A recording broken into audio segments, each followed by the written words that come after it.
Olá, muito boa noite para você. Mais um Frente a Frente nesse dia para lá de tumultuado. A notícia hoje esteve por conta do Supremo Tribunal Federal. Lá, a ministra Carmen Lúcia começou dizendo que amanhã vai julgar o habeas corpus do ex-presidente Lula.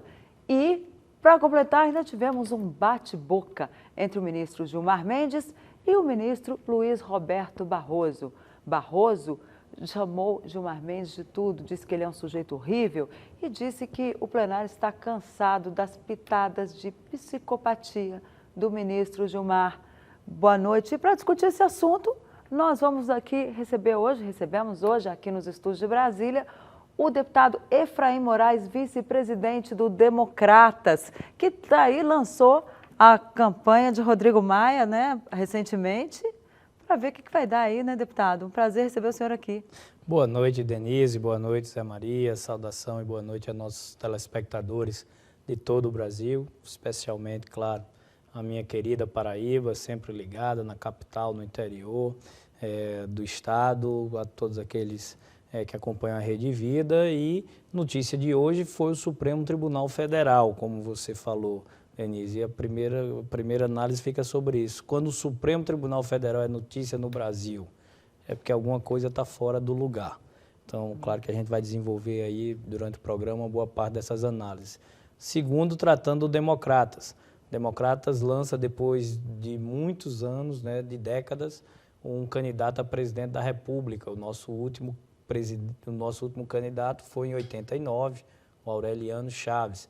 Então, isso vem de um projeto planejado, estratégico, não é aventura. O Democratas viu esse espaço, tinha essa lacuna a ser preenchida, uma candidatura de centro, uma candidatura que prega o diálogo e não o extremismo, como a gente vê hoje, um extremismo à direita com o Bolsonaro, o extremismo à esquerda com o PT e o Lula, inclusive, fazendo a defesa da Venezuela, e esse centro ficava ali, aquela lacuna a ser preenchida. Alguém com diálogo, capacidade de poder conversar com a esquerda, com a direita, com o governo, a oposição, e os primeiros passos foram pela Paraíba. Né? Então, vamos conversar também um pouco aí sobre esse projeto Democratas para 2018. E aqui à mesa, José Maria Trindade, mais um Frente a Frente. E amanhã a confusão continua no Supremo, né, Zé Maria? Pois é, o Supremo continua a notícia, mas o pano de fundo é esse mesmo, a política, né? O pano de fundo são as candidaturas que já estão sendo apresentadas, 12 pré-candidatos já na praça. Essa conversa vai ser boa aqui, essa mesa redonda com o deputado Efraim Moraes Filho, que apesar de ter uma cara de novo aí, já está no 3º mandato, foi líder do DEM, é um advogado, foi líder do DEM e participa ativamente aqui das propostas e dos debates intensos no plenário da Câmara dos Deputados. Deputado, hoje houve um almoço, né, na liderança do DEM exatamente para discutir candidaturas.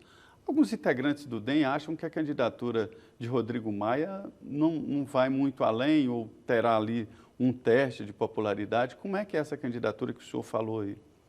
Olha, Zé Maria, o Democratas tem um projeto que é planejado e é estratégico. Ninguém está fazendo aventuras. Cumprimos algumas etapas para chegar até aqui. Falei um pouco na introdução de que esse espaço, essa lacuna, ele existe e tem de ser preenchido, principalmente com a perspectiva do ex-presidente Lula não participar das eleições. Então, existe um campo aberto aí para todos os candidatos, à exceção do Bolsonaro, que está ali em 16, 18 pontos, ninguém passa dos 10 pontos. Alckmin, Marina, Ciro Gomes, Álvaro Dias, o processo está todo aberto. Boulos, ou seja, está um campo aberto. E pela primeira vez, eu acredito que pela ausência de candidatos populistas, né, as pessoas não vão votar na personalidade, não vão votar naquela pessoa, mas elas vão procurar, Denise, conceitos, ideias, ou seja, quem apresenta um melhor plano, ou um melhor projeto, ou um melhor conceito para o brasileiro. E o Democratas apresenta o conceito de uma candidatura de centro, baseada na capacidade de diálogo, serenidade e equilíbrio com que Rodrigo conduz a Câmara dos Deputados. Para você conseguir colocar um conceito, é preciso ter legitimidade para isso. E vocês que acompanham o dia a dia daquela casa sabem, por exemplo, a diferença do que foi Eduardo Cunha para o que está sendo o Rodrigo Maia.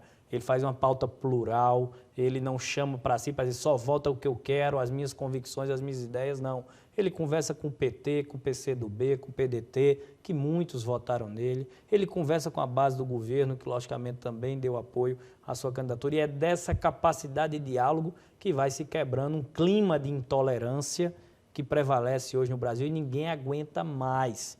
É família brigando com família no WhatsApp por conta de política, é grupos de amigos que deixam de se falar, ninguém mais debate ideias, é na base da agressão, na base da ofensa. Isso chega. Eu acho que esse é o mote que o Democratas apresenta. Capacidade de diálogo, candidatura de centro e só para concluir, passamos por um crescimento da bancada, que saiu de 20 deputados para 41, isso dá capilaridade. Estamos apresentando aí 10 pré-candidaturas a governador, acho que vamos falar sobre mais isso depois, e isso vai dar palanque, vai dar plataforma e vai dar capilaridade. O importante de Rodrigo hoje não é a pouca intenção de voto, mas é a pouca rejeição, é um dos menos rejeitados que se apresenta. E o discurso dele também é muito atualizado, eu acompanhei a convenção do DEM, né? E ele defende ali um Estado mais arejado, redução de gastos, né? A reforma da Previdência está tendo essa coragem de abordar isso, porque eu entendo que qualquer presidente da República terá que adotar esses temas. Não tem mais como fugir disso, da reforma da Previdência, atualização, modernização do Estado, e ele está propondo isso. Agora, é um discurso a longo prazo. Exato, é um discurso construído, é um processo de comunicação a longo prazo. A vantagem é que ninguém hoje tem espaço garantido na televisão diariamente do que o próprio Rodrigo Maia, pela natural cobertura que a imprensa faz do Congresso, e ele é protagonista dessa agenda, que é uma agenda do Brasil. Eu acho que isso fica muito claro. A agenda que Rodrigo coloca, ela é maior do que uma agenda de governo. Ela é uma agenda do Brasil. Ela vai além do que o governo quer. Você ter sintonia com o Planalto não quer dizer que você seja submisso, que seja subalterno. Ele consegue ter esse grau de independência, e só para concluir, Denise, com um tripé, uma agenda econômica, uma agenda social e uma agenda de segurança pública, que a gente discorre sobre ela aí depois. Tá, mas por falar em essa independência em relação ao governo, lá na Convenção Democratas, o discurso dele soou como de oposição, tanto que no dia seguinte os PMDBistas diziam a candidatura de Rodrigo Maia foi uma declaração de guerra ao governo. No momento que ele disse que o presidente, depois ele deu até uma entrevista para o Correio Brasiliense, que eu tive a honra de participar, ele disse na entrevista que o governo quer apresentar um candidato para o passado e ele, Rodrigo Maia, quer fazer um plano para o futuro. Mas hoje, agora no final da tarde, a ACM Neto e o próprio Rodrigo estavam no Palácio com o presidente Michel Temer. Como é que foi isso? Já foi ali uma volta? Essa independência não é tão independência assim? Como é que que leitura o senhor faz desse momento aí, esse discurso na convenção, ele falando de futuro, mas ao mesmo tempo essa conversa hoje com o presidente? A conversa que existiu, Denise, ela é para tratar de uma agenda da Câmara dos Deputados, que ela é mais ampla do que a agenda do governo. E isso não estou verbalizando isso, está mostrado nos fatos. Mas foi com a ACM Neto junto? Foi com a ACM Neto, que é o presidente do partido hoje. Tratar de agenda da Câmara com o presidente do DEM? É a agenda do partido. O partido está com um pré-candidato posto. E você tem ali de encaminhar qual é a sua agenda. Um exemplo, quando a Previdência saiu da pauta, foi engavetada, o governo apresentou 15 prioridades para o Brasil. O Rodrigo disse, não, não é o governo quem tem que apresentar essas prioridades, não. A prioridade é da Casa do Povo, é da Câmara dos Deputados. Nós estamos com a agenda de segurança pública aí que é prioritária. Aí você vê que até o próprio governo depois vem com a intervenção federal no Rio de Janeiro, dizendo que a agenda que a Casa tinha adotado, que era da segurança pública, acabou prevalecendo sobre uma agenda econômica, que era aquilo que o governo queria apresentar. Então, o Democratas hoje apresenta esse descolamento de poder ter independência. O governo até hoje não apresentou candidato. Então, o governo ele tem cumprido as suas missões institucionais. Nós respeitamos, temos que dialogar. O Brasil está cansado da oposição do quanto pior, melhor. aquela participação predatória, torcendo para as coisas darem errado. Não, democratas querem que o Brasil cresça, se desenvolva, volte a crescer, recupere os empregos perdidos na crise, e para isso há uma agenda que tem que ser construída comum. Agora, a agenda do Democratas é a agenda boa para o Brasil e não a agenda boa necessariamente para o governo. Deputado, a Denise tem razão. Veja bem, não é só esse encontro, mas Rodrigo Maia ajudou a entregar moradias no Rio de Janeiro, participa de agendas do governo, foi com o ministro Mendonça Filho em viagens oficiais e tal. Está meio incoerente ali essa oposição. Tá, mas não é oposição. Veja só, você está tratando como oposição. Não somos oposição. A gente constrói, tá certo, as ações do governo. Agora, a gente não concorda com tudo e nem somos o candidato do governo. Isso, até o governo já deixou isso claro. A gente tem que acabar, tá entendendo? Veja como a leitura está corretíssima, com essa ideia de que quem não pensa como você tem que ser seu inimigo, tem que ser seu adversário, ou seja, tem que ser as seu portas ofensor. Esses do diálogo extremos, estão abertas? As portas do diálogo estão abertas, do mesmo jeito com que... o governo. Vamos lá, e deixa eu dar um exemplo que é importante. Do mesmo jeito que ele conversou com o governo, ele esteve reunido há dias atrás com Flávio Dino, que é o governador do Maranhão, do PCdoB. Teve reunido no outro evento lá com Orlando Silva, com o Vicente Cândido, que é do PT.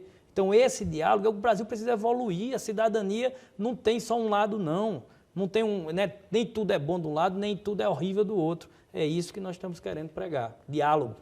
Agora, até quando que ele tem que demonstrar uma viabilidade eleitoral? Uma vez que com 1% fica difícil, porque até as convenções são só em julho, né? Final de julho vai até 5 de agosto. Até quando que o Democratas vai dar? E qual é o prazo que ele tem para apresentar uma viabilidade eleitoral? Na minha leitura, até as convenções. E a diferença de 2018 para 2014 e os anos anteriores, Zé Maria, é que as regras mudaram.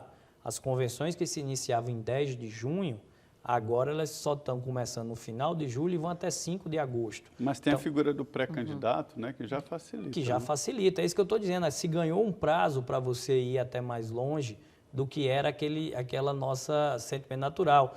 Quem está em casa lembra que a essas alturas, em abril, o nosso chip já era para estar escolhendo o candidato. Agora vai poder ir até junho essas escolhas. Então, eu acho que tem tempo, tem prazo, especialmente num cenário em que quem tem recall não decola, né? Os nomes que são mais conhecidos, Marina, Ciro Gomes, Alckmin, para citar aqui 3 que já foram candidatos no passado, eles não conseguem decolar. Então, o povo brasileiro ainda está atrás de algum conceito, não é de pessoas. E eu acho que a ideia do diálogo, a ideia da serenidade e do equilíbrio é o que o Brasil precisa para fazer a travessia desse clima de intolerância que ninguém aguenta mais. Mas esse é o mesmo discurso que o Geraldo Alckmin está fazendo. Eu não vi Geraldo ele diz que fazendo. tem serenidade, equilíbrio.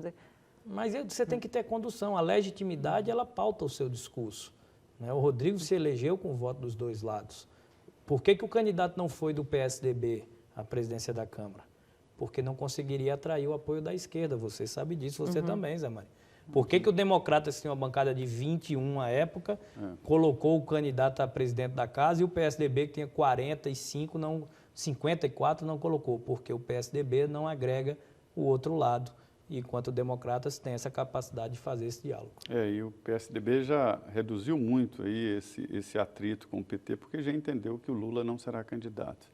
Nós estamos aqui no Frente a Frente com o deputado Efraim Filho, ex-líder do DEM, um deputado atuante que veio diretamente do plenário aqui conversar sobre política, e é sobre política que estamos conversando aqui. Nós vamos agora a um intervalo, 2 minutos, e já estaremos de volta.